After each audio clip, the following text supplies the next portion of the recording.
this really quick because we don't have a lot of time. So bear with me if I speak a little too fast, but I'm gonna have the slides up so you can read it, and also when you go back to the video, you can check it out. You know what I'm saying? So I'm just trying to set up, do the technical stuff while, making sure you're okay and everything like that. All right, so let me get started on this, all right? So thank you for the introduction. I don't know, where did we go?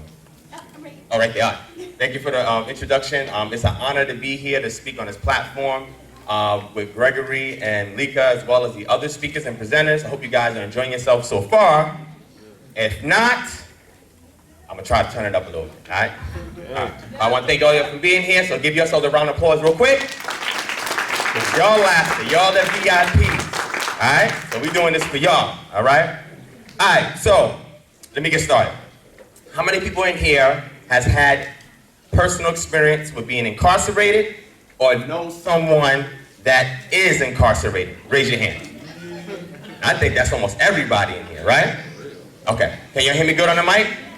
Good, okay. So what I want to do is, since almost everybody in here is familiar with it, or if you have not, how many of you have seen it on TV, at least?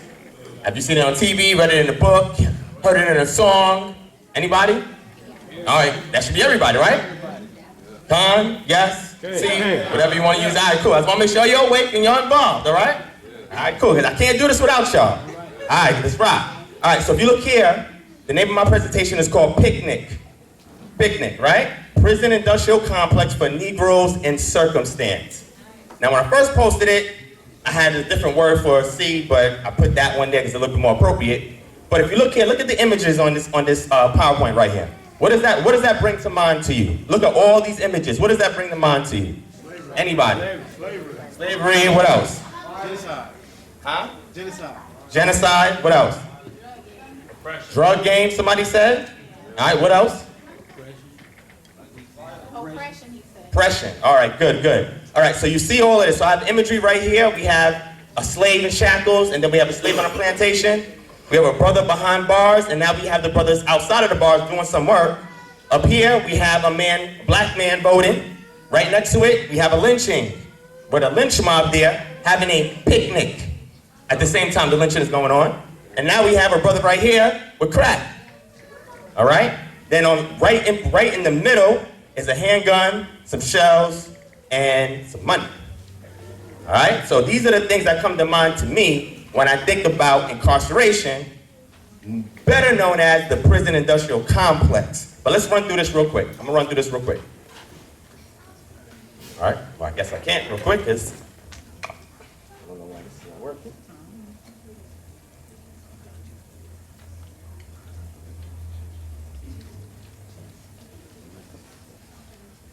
I might need you to do this. I just gotta press.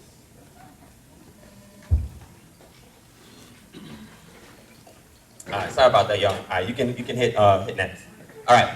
I don't want to read too much, but I got to get through this real quick just so you can get the tone of it, all right? All right, the prison industrial complex. The term prison industrial complex is used to attribute the rapid expansion of the U.S. inmate population to the political influence of private prison companies and businesses that supply goods and services to government prison agencies. Such groups include corporations that contract prison labor, construction companies, surveillance technology vendors, companies that operate prison food services, medical facilities, private probation companies, lawyers, and lobby groups that represent them. The promotion of prison building as a job creator and the use of inmate labor are also cited as elements of the prison industrial complex. The term often implies a network of actors who are motivated by making profit rather than solely by punishing or rehabilitating criminals or reducing crime rates. Proponents of this view believe that the desire for monetary gain has led to the growth of the prison industry and the number of incarcerated individuals. So this idea of incarceration being a profitable thing is designed because the industry is being based off of a problem that we're going to see what it is coming up, right? Okay, you hit next. Oh wait, it's working now.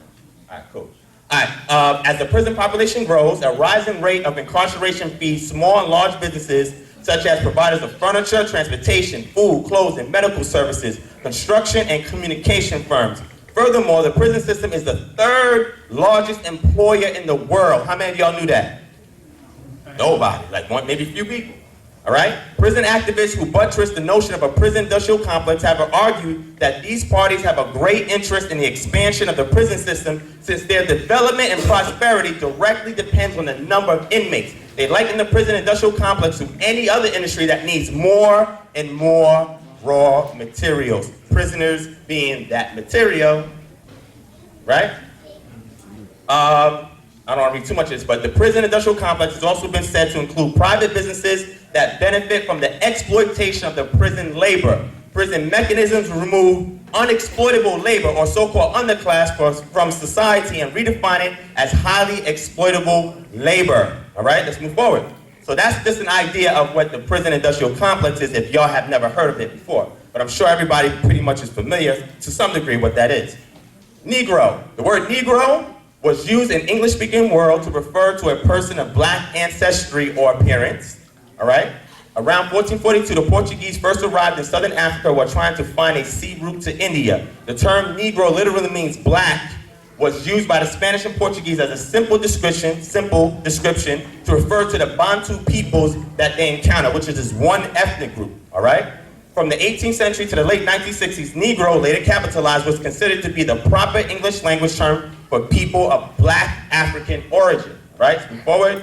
It's also a member of a dark-skinned group of peoples originated to Africa, south of the Sahara, sub-Saharan Africans, related to black people, and my definition of people without historical continuity, nationality, quality human rights, and has a degradation in political, social, and economical status. All right, let's move forward.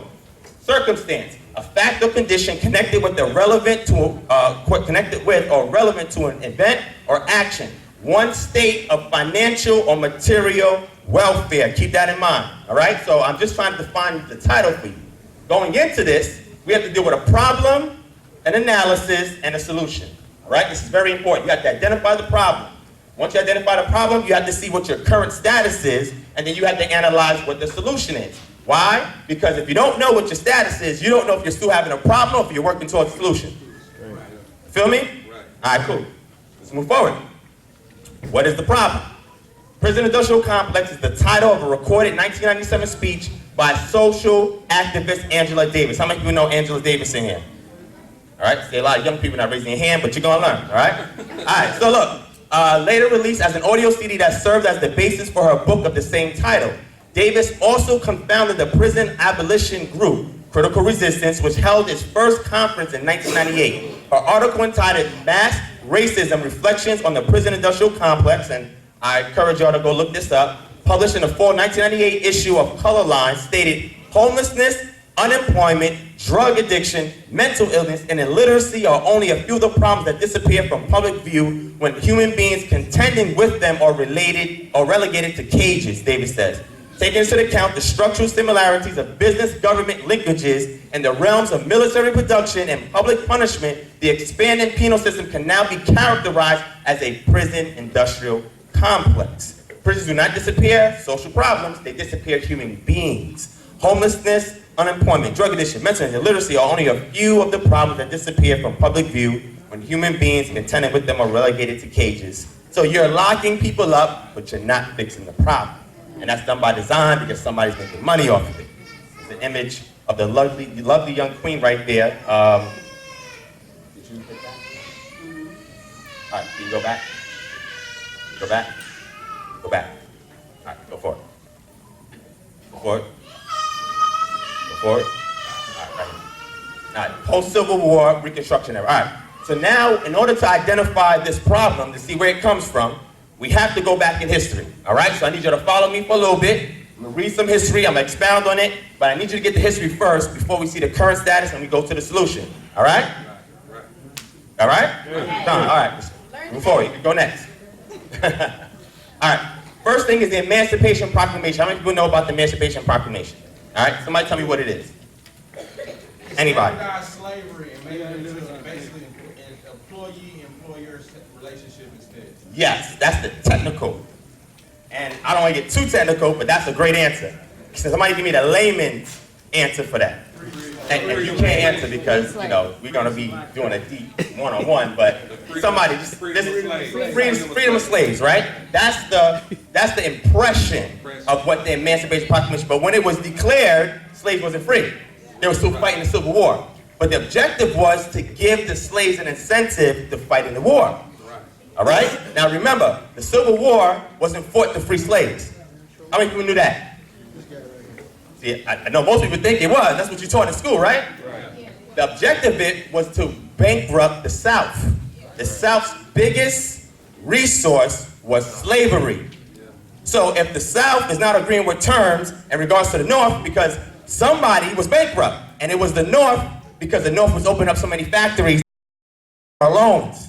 They couldn't pay back the loans, so when it came down to meeting up with the South, Southern states, they said, hey guys, man, up North, we building factories and we owe a lot of money.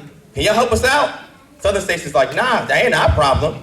They was like, come on, bro, we in this together. We signed these papers, Articles of Confederation, we in this together, man. They're like, no, bro, you're not messing up my economy because you guys are mismanaging your funds.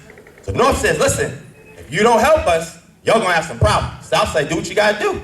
And they pretty much separated. So what the North said was, okay, the best thing to do is, if we relinquish them of their resources in the South, we would completely bankrupt their entire economy. So not only are we going to fight a war of attrition, but we're also going to release the slaves because that's the best way to get back to the South, because now you're relinquishing them of their sources for income. And this is very, very important. So when you go back and you research it, have a critical eye when examining the Civil War, and you really see what happened. It had nothing to do with slaves. Abraham Lincoln said, listen, if I didn't have to free one single slave, I'll be okay with that. But I gotta do it. Why? Because there's another incentive that was involved. So let's move forward. So this came out, again, as an incentive to get the slaves to fight for the North during the time of the Civil War. So it was a proclamation, but it was just a statement that was placed out there, but it wasn't really 100% enforced. We're gonna move forward a little bit, all right? We move forward. Go next, all right? Now, as a result of the Civil War, after the Civil War ended, one of the amendments that was put forth was the 13th Amendment. How many people are familiar with the 13th Amendment? All right, now we're gonna read it so you know what it is. The 13th Amendment to the Constitution declared that neither slavery nor involuntary servitude was allowed, except as a what? Punishment for what? Crime. Whereof the party shall have been duly convicted.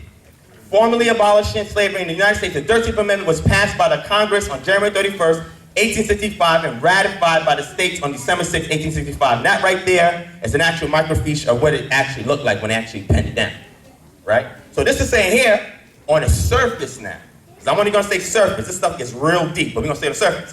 Surface is, okay, now we have to relinquish the slaves, but somebody can still be put into slavery if they get charged with a crime and convicted. So now we have slavery by another name. Have any of y'all heard about that book, Steve DB, Slavery by? If not, we're gonna, y'all catch on that. Y'all catch on that. But that's pretty much what it was. So now that we release the slaves, quote unquote, you're releasing people of labor. So you're taking away an entire labor force that is sitting there unexploited. What are you gonna do with them? So now you got the South now. South is gonna go bankrupt unless they can find incentives for them to find a way to get blacks back into slavery and make their money again. Because they can't do it forcibly. They can't go back and capture slaves from Africa and bring it over. They can't sit there and grab you up and just throw you. They can't do that. So now you have to find a legal way of doing it. The 13th Amendment was a way for them to use a legal statute to bring people back into slavery. All right, next slide. All right. This is just some general information. This is about the Reconstruction period. So I don't want to go too much into this because I got to skip through this. But I want you to go back and study Reconstruction because Reconstruction occurred after post-Civil War when they was making an attempt to figure out what are we going to do with these people that were once slaves. All right? So several laws came forth by the quote-unquote federal government or the union government, and these laws was put forth so that way now they was able to make all of these quote-unquote ex-slaves a citizen of the United States. That's another subject matter altogether, but when you go back, I want you guys to study the quote-unquote Constitution for the United States. That's something totally different. I'm talking about a totally different system, something that's totally different that went on. So go back and do your research. I'm giving you breadcrumbs. But during this time period, 10 years was enacted where federal troops was going to the South and protecting the slaves and ensuring that any new legislation that was going forth by Congress was being enforced in the South. This obviously failed. Didn't really do a good job. 10 years, it was all right, good stretch, but after a while it failed. But we're gonna go into a little more. You can go to the next slide. I'm gonna read this. The Union victory in the Civil War in 1865 may have given some 4 million slaves their freedom, but the process of rebuilding the South during Reconstruction period, and it was only 12 years, introduced a new set of significant challenges. Under the administration of President Andrew Johnson in 1865 and 1866, new Southern state legislations passed restrictive, what? Black codes. Say it loud. Black codes to control the labor and behavior of former slaves and other African Americans.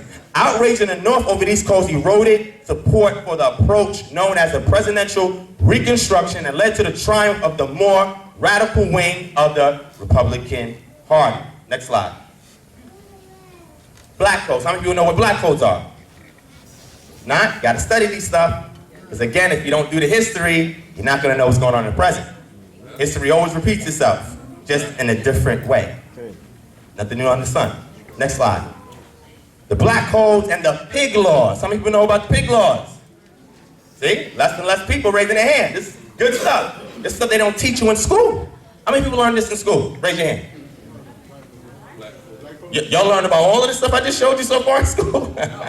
I gotta tell me what school you go to. I'm sending my kids there. All right. Because I ain't learned about none of this. All right.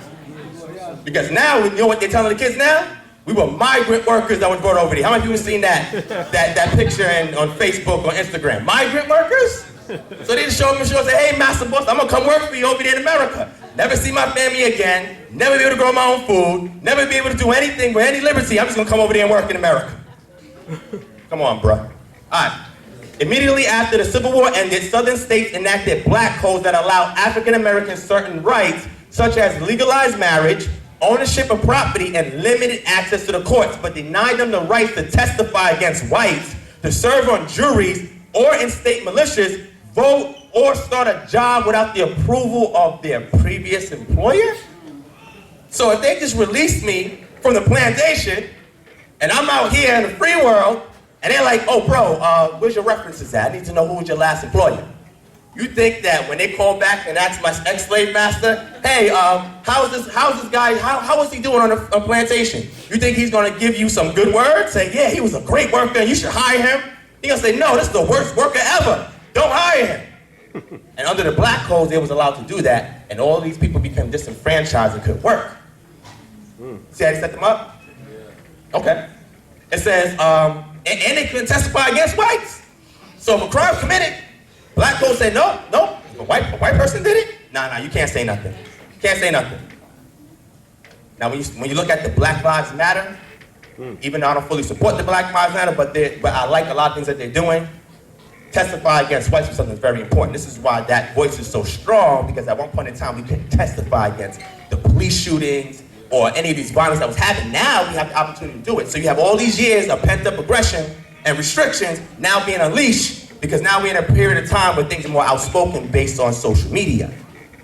You follow me? All right, let's keep moving. And they couldn't go to the military, which is not even a bad thing, to be honest with you. Voting they couldn't do, starting a job, whatever, all right? These codes were all appealed in 1866 when Reconstruction began. So-called appealed.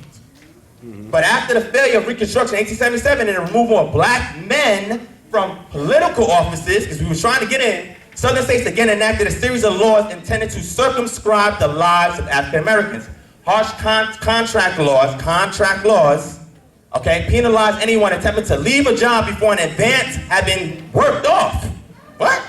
Okay. That's like saying you trying to quit your job tomorrow and they're like, hold on, we need 6 more months of labor and then you can quit. And if you try to leave, police officer come grab you up, take you right back to work. That's crazy. I bet you nobody in here would go to pick any job if you knew that was the case never. You'd be working for yourself, right? Entrepreneur, right? I dig. Look, harsh contract laws penalize anyone, okay.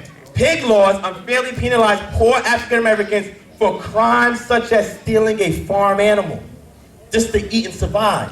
Because now what you're doing, you twisted me up from working a real job, so now when I see a stray animal go, I gotta eat something, and the moment I get caught for eating something, now I'm locked up. Okay? And vagrancy statutes, I'm about to get into that, made it a crime to be unemployed.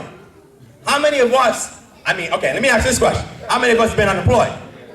Raise your hand. That's almost everybody. Everybody, right? That's what you saying outside, everybody? How many of y'all would have liked to been arrested if you didn't have a job? I guarantee if that was the law, everybody here would have a job. They'd be asking somebody, you hire me. You'll be doing something, or you'll be working for yourself. Hey.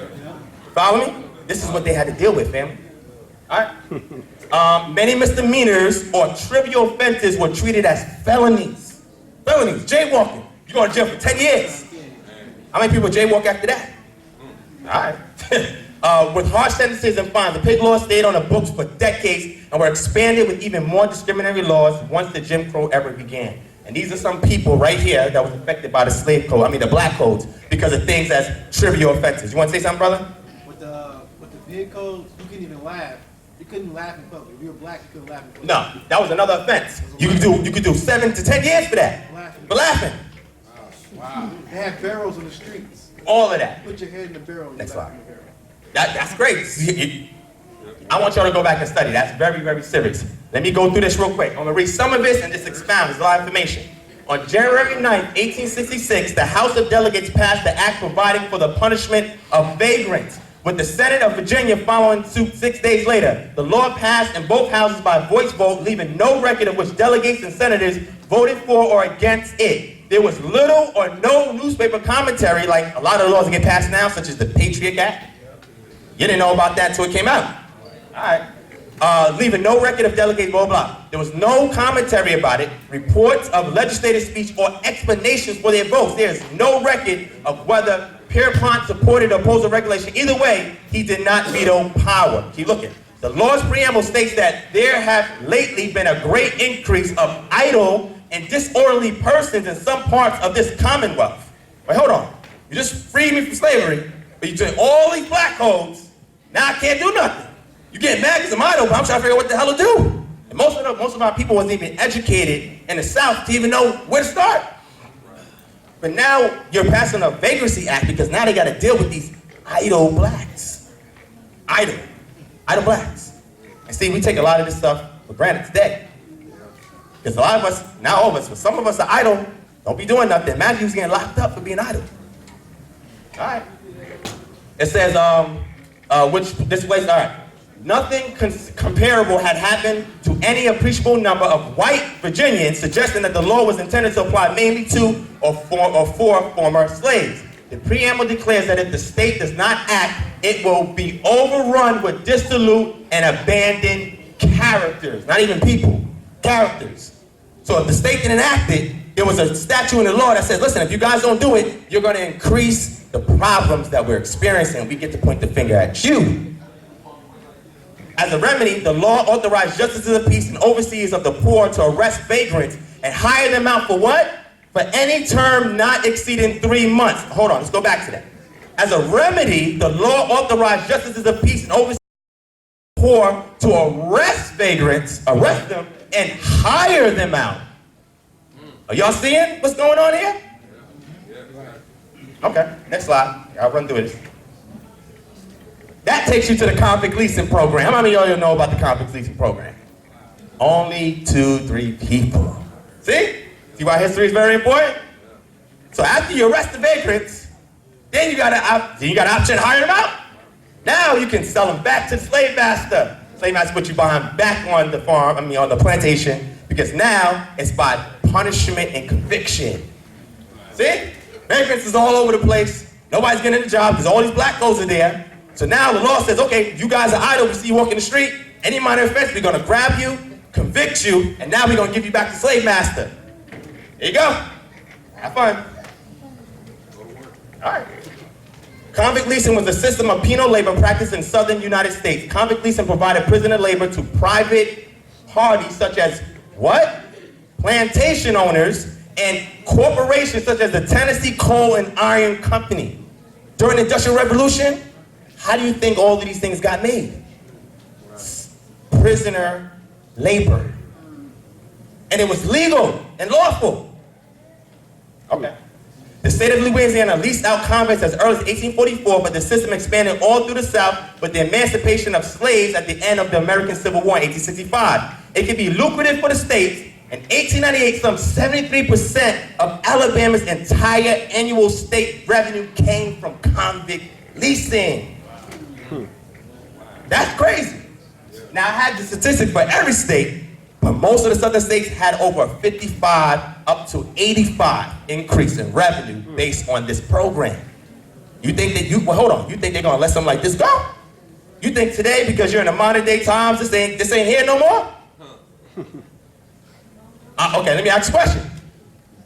If y'all willing to be brave enough to answer, how many people's been incarcerated here? Raise your hand. Because just because it happened in the past does not mean that's where you're going in your future. Okay? There can always be some intervention to get you back on the right road. The people who've been incarcerated, how many of y'all ever did any labor in there? And how much was you getting paid?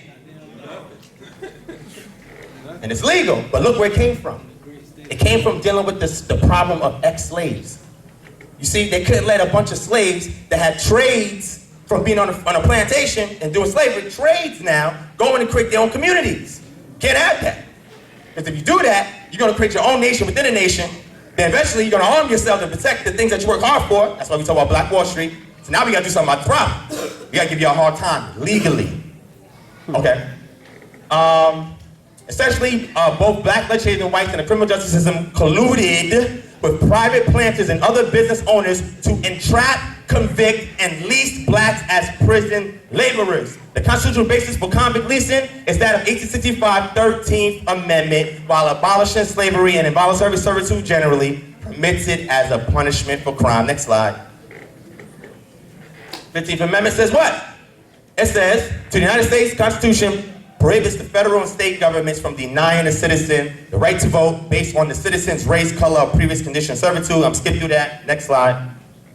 Literacy test was enacted also because now if I can keep you from voting, I can keep you from putting people in office, that would change these laws. So you know what I did? I gave you a literacy test.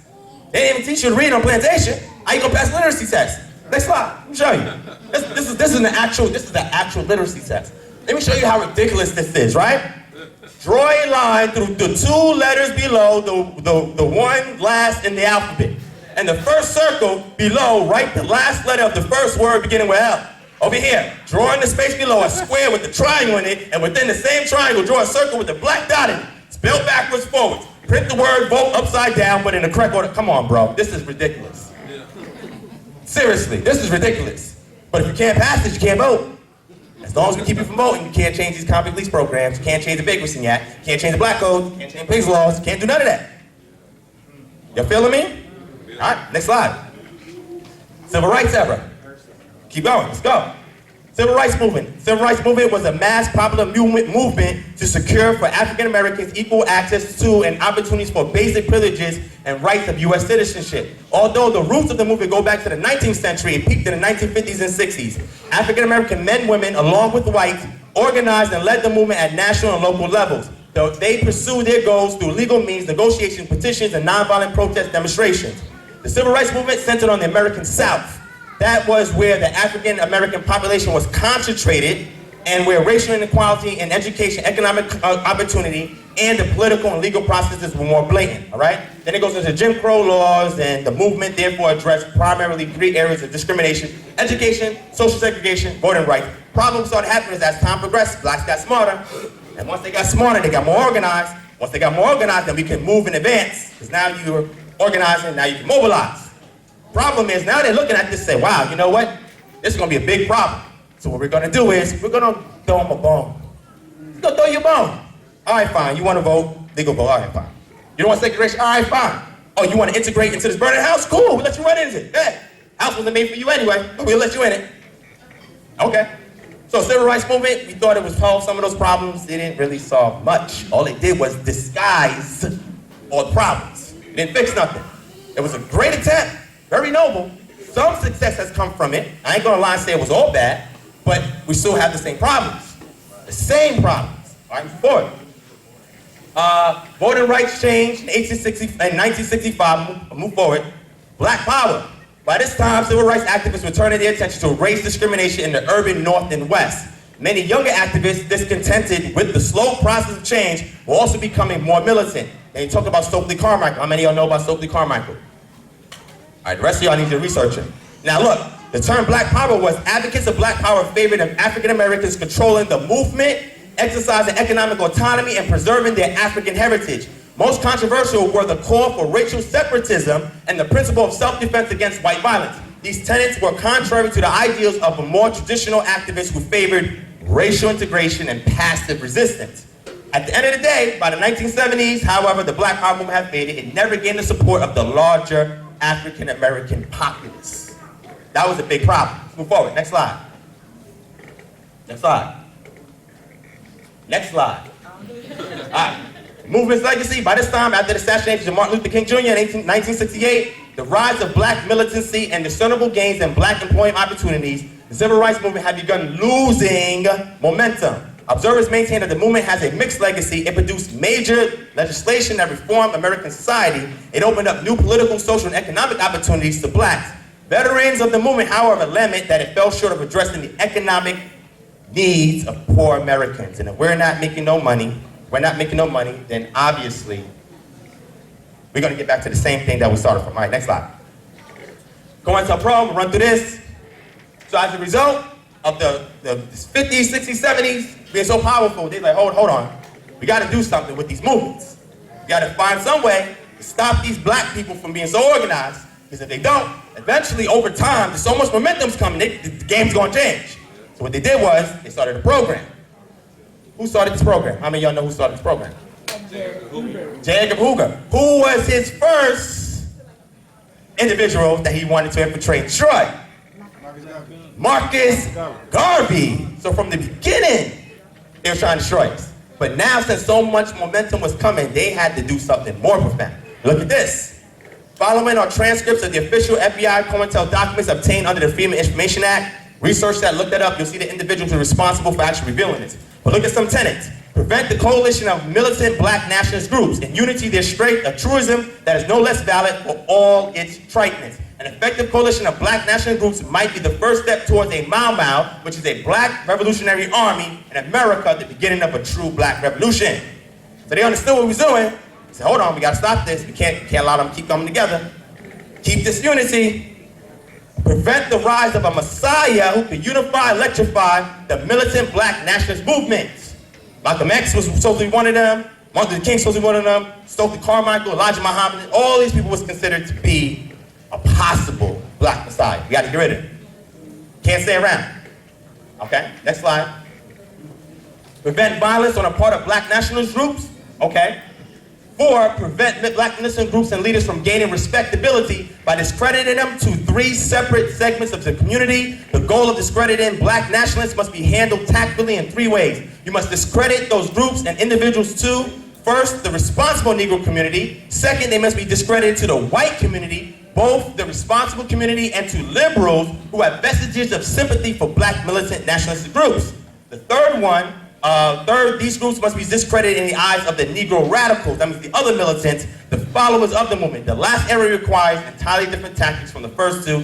Publicity about violent tendencies and radical statements merely enhances black nationalists. To the last group, it adds respectability in a different way. Pretty much what we have to do is find 3 different ways to get all the sympathizers of the rise of these black messiahs and nationalist groups to hate them from the outside and then from the inside.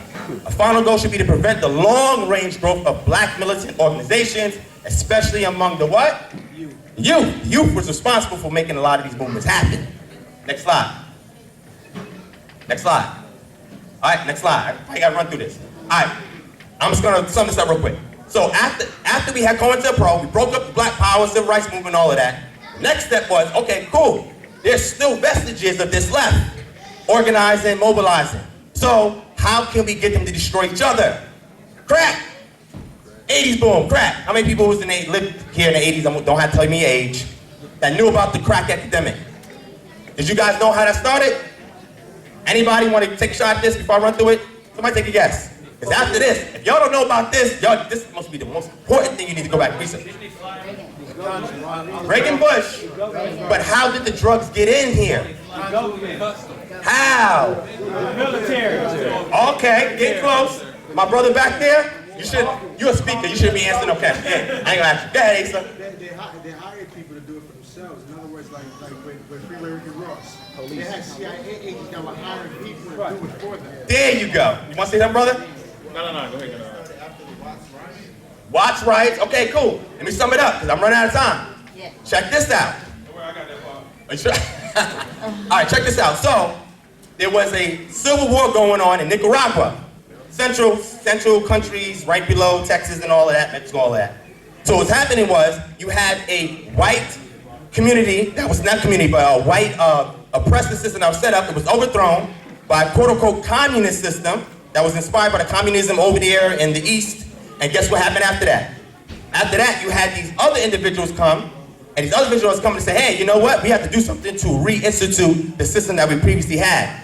The U.S. government did not want black national groups to get in contact with these rebel fighters in Central America. So you know what they did? They said, well, we're going to empower those who want to overthrow this revolutionary rebellion, and what we're going to do is we're going to give them money, unaccounted for money and guns in exchange for crack, cocaine. Then what we did was we moved it into all the black, starting with LA, and then moved it everywhere else. And what we did was we gave it in the hands of different forces in the community. We inject poverty and say, all right, you guys go fight at it. Whoever's the best drug dealer, you get paid the most. Look up the the Nicaraguan army. It's called the Contras. Look up the Contras, and you'll see how everything got funded. This is really important if you want to see how we got destroyed. How much time I got left? About a few minutes. All right, let me wrap it up. Zero. All right. All right. Let's go to solutions. Let me go. Keep going. I'm gonna go to solutions real quick. All right. Can't get through all this. I told you about. We already know about poverty. Keep moving. Keep moving. Keep moving. Keep moving. All right. Let me just keep moving. Actually, go back. Let me just read this real quick, and I just need 3 minutes. Is that all right with y'all? Just 3 minutes? You okay with that, Nazi? Just 3 minutes? You sure? Are y'all okay with that? I don't want to impede on the sound. You're good? All right, 3 minutes. All right, count me. All right, go back. All right, right here. As private prisons become the norm in the United States, it's time society takes a look at the institution and asks, are prisons really being used as rehabilitation deterrents for crime, or have private interests started attaching price tags to lawbreakers' heads and exploited their incarceration for profit? Here are several statistics that paint an ugly, troubling picture for the for-profit prison system in America. A 500% increase. The biggest private prison owner in America, the Corrections Corporation of America, has seen its profits increase by more than 500%, in 20 years. Moreover, the business growth shows no sign of stopping, having already approached 48 states and takes over government-run prisons. One way for profit prisons to minimize costs is by skimping on provisions, including food. 25%. 1 in every 4 people that's incarcerated worldwide is held captive in the United States jail. While you're held captive, guess what? Put you to work. While you make money. That's why you stay there. Somebody gonna make money. You ain't gonna just stay in prison, just chill for like a year or two till they see you, your case. Nah, you gonna go to work. Next slide. Okay, I got it. 90% occupancy. This is what they have to have private prisons in order for them to get funding. So you know what they gotta do? They have to promote crime. 50%, nearly half of all detained immigrants are held in privately owned facilities. Did you know that? Putting them to work too. Okay. 45 million. The 3 largest for-profit prison corporations have spent over 45 million on campaign donations, which you probably didn't know. Did you know that they were paying your politicians? Yeah. That's why they have to turn a blind eye on crime, or act like they're doing something over here, but they're really not doing nothing, because they're getting paid. And all those payments, guess what? It's off books. You don't see that. That's the magic hand over here while the smoking screen is over there. All right, let me run for it. Go for it. Last slide, and I'm end off on this. So keep going. Slow down. Next slide. Solution. All right, ask you one question. What do you guys think the solution is? Huh? Stay out of jail. That's funny. All right. Anybody? Come on, I gotta wrap it up, guys. Somebody? What'd you say? Federal injunction. Federal injunction. Okay. That's one option. Anybody else? Unity, group economics. Unity, group economics, okay. Autonomy is the best solution. Autonomy. All right? Now, I'm just going to put this on the screen so the camera can get it, because I can't read through all of it. But autonomy is going to be our best solution. Homeschooling, home education is going to be our best solution. Youth outreach programs to those who are incarcerated, teaching about this history and understanding what this is. Creating social charters for body politic organizations so we can take over the politics in our community. Policing our neighborhoods. How many of you have a neighborhood watch in your community? All right, then, that's a big problem. Now the police can come in because y'all not doing nothing to correct the issue. Proclaiming your nationality, going back to your identity, because when you're in prison, they strip you of your identity. This is why so many brothers come out, 5%, Nation Islam, Black Muslims, Hebrew Israelites, because they don't have an identity in it. They're searching for something because they're only a number in there. So now we got to go back and retrain them to teach them about their history, and we got to encourage us to, our former inmates to join these black nationalist organizations so they can understand structure, discipline, history, and we have to give them a spiritual system that was robbed from us when they disconnected us from West Africa and brought us here to America. So all of these things are autonomous solutions that we have to keep in mind in order for us to reverse this dis-ease and get back on a road to success, to economic wealth, and to political power and social contracts here in America. All right, and with that, I'm done, family. Sorry for taking up the time. We're just gonna leave that how Go back. all the resolutions up there, that autonomy screen for you guys.